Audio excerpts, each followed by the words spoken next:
पुसेगावमध्ये यात्रेनिमित्त एक मोठा जनावरांचा बाजार भरणार आहे आणि या बाजाराला फार मोठी ऐतिहासिक आणि धार्मिक अशी पार्श्वभूमी आहे। परमपूज्य सेवागिरी महाराजांनी शेतकऱ्यांच्या हितासाठी हा बाजार सुरू केलेला आहे।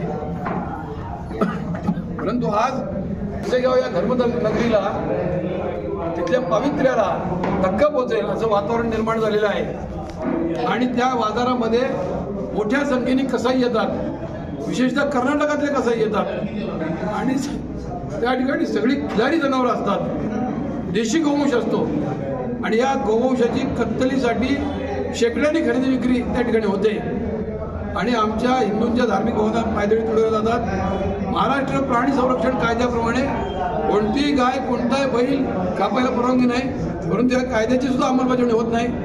प्रशासन या ठिकाणी लक्ष देत नाही, यात्रा कमिटी गांभीर्याने बघत नाही।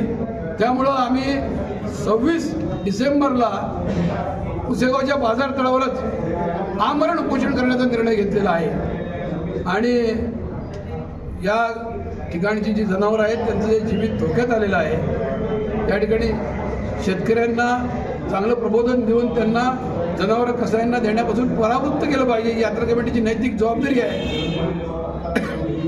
याच्याबद्दलचं भान लोक ठेवत नाहीत, त्यामुळे या सगळ्या गोष्टीचा निषेध करून आम्ही त्या ठिकाणी उपोषण करणार आहोत। तिथले संचलन आलेली आहे चर्चा आणि त्यांनी सुद्धा आमचा विषय मान्य केलेला आहे, परंतु त्यांनी यावेळेला असं सांगितलं की आम्ही तुम्हाला मदत करू आणि असं काही इथं घडणार नाही। परंतु गेल्या 5 वर्षाचा आमचा अनुभव आहे की 5 वर्ष यात्रा कमिटी यात्रा सुरू झाल्यावर आम्हाला भेटतच नाही, पोलीस आमच्याच कार्यकर्त्यांना दमदाटी करतात, त्यामुळं कोणावर विश्वास ठेवू असं वातावरण नाही आहे, म्हणून आम्ही उपोषणाचा निर्णय घेतलेला आहे। साहेब, all protein, all amino acids, all vitamins included single substance that is desi cow milk, हे फक्त भारताचे बरं का, परमेश्वरांनी भारतासाठी डायरेक्ट पक्षपात केला आहे, ही वस्तुस्थिती आहे। गाय कोणी पाळू दे, कसाईने पाळू दे, तर हिंदूने पाळू दे, गाय दूधची देते ते सगळे गुणधर्म समान असतात, परंतु एवढं त्या गायच्या पाठीवर वशिंड आहे, वशिंडामध्ये एक अद्भुत क्षमता आहे सूर्याची ऊर्जा खेचण्याची आणि जगामध्ये हत्तीपासून बेडकापर्यंत कुठल्याही प्राण्याला वशिंड नाही, फक्त देशी गोवंशाला वशिंड आहे आणि या देशी गोवंश आहे हा फक्त भारतात आहे। परंतु आज वाईट परिस्थिती आहे, भारतापेक्षा जास्त जनावरं ब्राझील आणि अर्जेंटिनामध्ये देशी आहेत। तुम्ही झेबू अशा तुला काही इंटरनेटवर तुम्हाला सगळी माहिती मिळेल। आम्हाला जर श्रीमंती पाहिजे असेल तर तुम्ही या गोमातेकडे दुर्लक्ष करून ती मिळू शकत नाही, हे लक्षात ठेवा। या गोमातेचं पालन संवर्धन करायला लागले त्यांना रोजगार पण वाढतील आणि त्याच्यातनं आर्थिक प्रगती पण वाढेल आणि त्याच्यातनं बेकारी पण दूर होईल। काय पाहिजे भारतातल्या सगळ्या विषय नाही सांगणार नाही, आम्ही याला विरोधच आहे आमचा आणि विषय मोठा असल्यामुळे ताकद मोठी पाहिजे। छोटी लोक आम्ही आमच्या पद्धतीने पंतप्रधान हे गुजरात विचार करून योग्य यात्रा कमिटीचं लक्ष वेधणार आहे आणि स्थानिक जनता आहे लक्ष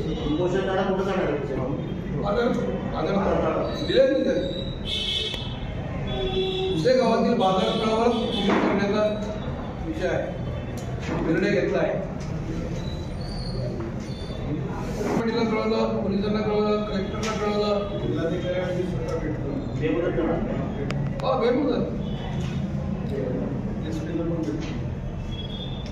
अब्दुल धुमाळ आमचे तरडगावचे गोरक्षक आहेत, भारत कृषी गोष्टी कार्यक्रम स्लॉटर हाऊस बंद झाले, माहिती जास्त मिळेल।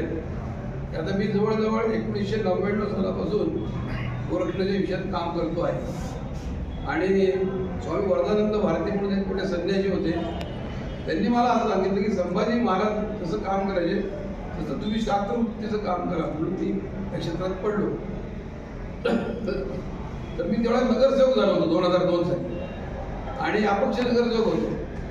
मला सगळी सातारच्या लोकांनी मदत केली बरं का, म्हणजे निवडून यायला सुद्धा। तर तिथं शेतकी कॉलेज आहे. शेतकी कॉलेजमध्ये सातारचे सगळे विद्यार्थी बरोबर असायचे. तर बकरी ईद निमित्त एक मोठा जनावरांचा बाजार पुण्याच्या मार्केट यार्डमध्ये भरला होता आणि 50 बैल घेऊन एक जण चालला होता. कसाही शेतकरी देत होते त्यांना. आमचे नवीन दिवस होते ते. आम्ही सगळी मुलं शेतकी कॉलेजमध्ये सातारा जिल्ह्यात घेऊन तिथे गेलो आणि तो बाजार पण पाडला. पण त्या कसायांचं आणि शमसुद्दीन मुश्रीफ म्हणजे हसन मुश्रीफचा हक्का भाऊ तो आमचा जॉईंट शिफ्ट होता पुढे. त्यांनी ताबडतोब मला मार्केट यार्डमध्येच मला नोटीस आली की तुम्ही आज तुझी तडीपार पुण्यात बकरी संपेपर्यंत. तर मग मी तडीपार केल्यामुळे मी याला गेलो, गोंदवल्याला गेलो दर्शनाला. गोंदवल्यावर दर्शन घेऊन मी येत असताना मला त्या ठिकाणी एक जण गायीची गाडी दिसली. म्हणजे गोंदवलेकर महाराज गोरक्षणासाठी प्रसिद्ध होते आणि त्याच नगरीतनं 19 गाय घेऊन गाडी चालली होती. मी ती गाडी थांबवण्याचा प्रयत्न केला पण थांबले नाही. पाठलाग करून फलटणमध्ये मी पकडली आणि तिथल्या पोलीस स्टेशनला गेलो. ते मेहता नावाचा इन्स्पेक्टर होता. रघुनाथ राजे निंबाळकर माझ्या विरुद्ध कसाईच्या बाजूने आले आणि ते मला म्हणाले तुमचं टाळकं फोडू. मी म्हटलं आम्ही आमचे हक्क बांधलेले नाहीत, आम्ही काय करायचं. मला काय माहिती नव्हतं. वादावादी झाली पण संध्याकाळी 6 वाजता काही सगळ्या गोंधळात गेल्या आणि मेहता इन्स्पेक्टर चांगला होता. नंतर दुसऱ्या दिवशी माझ्याकडं एक धनवडे नावाचा डॉक्टर आला. कसाईंच्या गल्लीत तो प्रॅक्टिस करायचा. म्हटलं आमच्या इथं गेल्या 25 वर्षात कधी गाय वाचली नाही. पालखी जात असताना गायीच्या रक्ताचे पाठ वाहताना आम्ही पाहिलेले. तुम्ही कशी काय गाय वाचली. कायदा आहे, कायद्याप्रमाणे आम्ही काम करण्याचा प्रयत्न केला. तरी मला एक भयानक सत्य सांगितलं.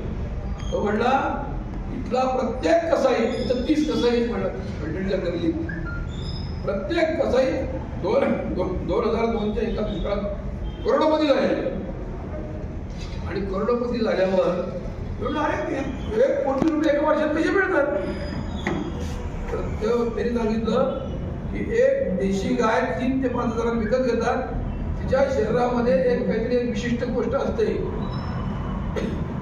ती गोष्ट चायनाला चोरटी दिली जाते आणि ती साधारणपणे 30 ते 40 हजार रुपये 10 ग्रॅमला मिळतात. असाध्य रोग बरं करण्याची ताकद त्यामध्ये असते. आणि नंतर म्हटला की गाईचं रक्त कॅप्सूल नावाची कंपनी शिरवळ आहे ती विकत घेते. नंतर हाडं सोडून सगळं विकलं जातं. कातडी विकतात, मांस विकतात आणि गाईची हाडं इस्लामची संपत्ती असं समजून ते सगळी हाडं फर्टिलायझर कंपनीला जमातीची म्हणून विकली जातात. म्हणजे सगळे कसाई हाडं जमातीकडे देतात आणि जमात ती हाडं मुंबईजवळच्या फर्टिलायझर कंपनीला विकून ते पैसे पुढं अतिरेकांना मिळतात. हे कळल्यावर मला एकदम विचित्र वाटलं आणि मी सातारच्या आयबीचे जे इन्स्पेक्टर होते त्याचं नाव मला सांगायचं बंधन आहे. तर त्यांच्याकडे गेलो, त्यांच्याशी खूप मी वाद घातला, भांडलो. तेव्हा त्यांनी मला ऐकलं आणि नंतर आम्ही फलटणवरून हाडांचे ट्रक मुंबईला जाताना नवी मुंबईमध्ये पकडले. कारण हिंदू बोल एरिया होता. आणि पकडल्यानंतर त्या ठिकाणी रामराजे निंबाळकरांची डायरेक्ट फोन आली तुम्ही ट्रक सोडून द्या. गोपाळ कृष्णांचा त्याचा वादविवाद झाला आणि गोपाळ कृष्णांनी रामराजेंनी त्यांना काही शब्द वापरले ते तक्रार केली वरती. ते आयबीचं डायरेक्टर जनरलपर्यंत विषय गेला आणि दुसऱ्या दिवशी योगायोगाने रामराजे निंबाळकरांचा गृहराज्यमंत्री म्हणून शपथविधी होणार होता. तर तो शपथविधी आयबीच्या ऑब्जेक्शनमुळं रद्द करावा लागला. कारण आयबीने ऑब्जेक्शन घेतलं की आम्ही आमदार महोदयांना सांगितलं की टेररिस्ट फंडिंगचा विषय आहे, तुझ्या लक्ष घालला तरी टेररिस्ट फंडिंग विषयी सेन्सिटिव्ह नाही म्हणून ते हे करावं लागलं. त्यांचं शपथविधी रद्द करावं लागलं.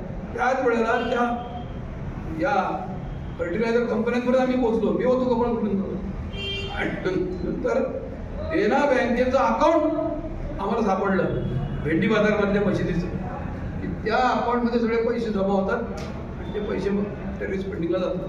ते अकाउंट सीज केलं. परंतु ही सगळी गोष्ट तयार झाली. परंतु गोपाळकृष्ण म्हणला आम्ही काही पेपर देऊ शकत नाही. पुण्यामध्ये डॉक्टर असतानी म्हणून होते, ते सिव्हिल ऑफिस वेधशाळेचे डायरेक्टर जनरल होते. परंतु ते हिंदू व्हॉइस नेट म्हणून एक म्हणजे इंटरनेटवर वर्तमानपत्र चालवायचे 2002 साली, तेव्हा स्मार्टफोन वगैरे नव्हते. तर त्या वर्तमानपत्रात ही बातम्या आम्ही सगळीकडे कळवली. मोदी साहेबांनी जाऊन त्याच्यातूनच कळली ती. आणि नंतर त्यांनी आरोप केले की कत्तलखान्यातून आतंकवाद्यांना पैसे मिळतात. मेनका गांधीचा रिप्लाय आला की भारतात दरवर्षी 5 कोटी गाई कापल्या जातात. 300 रुपये किलोप्रमाणे 5,000 रुपये एका गायीचे आणायचे होतात आणि 25,000 कोटी रुपये टेररिस्ट फंडिंग कत्तलखान्यातून भारतामध्ये होतं. हे आम्हाला कळलं. म्हणजे मी तिथून घरी आलो नवी मुंबईतनं, तर माझ्या घरी पोलीस. मी म्हटलं काय भानगडे. तर मग ते पोलीस म्हणले आम्हाला दिल्लीवरनं आयबीचं इनपुट आलेलं आहे की बिलिंग एकपटींच्या जीवाला धोका आहे, म्हणून मला 2 पोलीस होते. आणि तो अलंकार मी 2018 पर्यंत बाळगला. पण 2018ला मला कोरेगाव भीममध्ये बनावट आरोपी करून टाकलं आणि माझा तो अलंकारच नाहीसा झाला.